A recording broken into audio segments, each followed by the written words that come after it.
జేపీలో జల రవాణా, కార్గో రవాణాను అందుబాటులోకి తెచ్చేందుకు కసరత్తు ప్రారంభమైంది. ఇందులో భాగంగా విజయవాడలో ఇన్లాండ్ వాటర్ వేస్ డెవలప్మెంట్ పై స్టేక్ హోల్డర్స్ మీట్ నిర్వహించారు.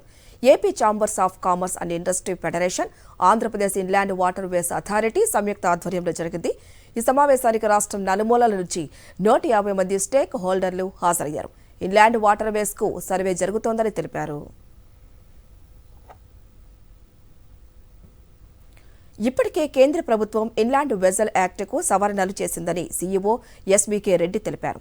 Vessel licence, registrations, channel survey అన్నింటినీ ఒకే గొడుగు కిందకు తెచ్చేందుకు inland waterways development authority ఏర్పాటైందన్నారు.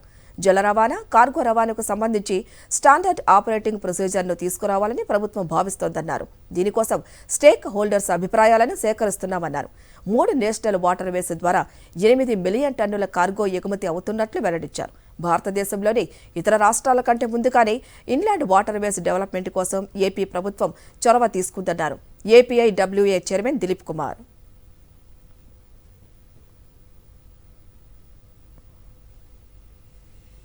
And will eventually unlock the potential opportunities for the aspiring investors and entrepreneurs across the globe. Since the authority is mandated with the regulation of waterways in the state, all the permissions required for the constructions, clearances above the water bodies can now be obtained from a single window through Andhra Pradesh Inland Waterways Authority. With all aforementioned factors, I'm confident that we can work to achieve new milestones as inland waterways transport with coastal shipping interface and contribute to the prosperity and progress of our region. 1 డేలో మొత్తం ఈ 7 terminals finish చేయగలుగుతుంది. దీన్ని project ఒక preliminary project Sagarmala development కార్పొరేషన్కు submit చేయడం జరిగింది.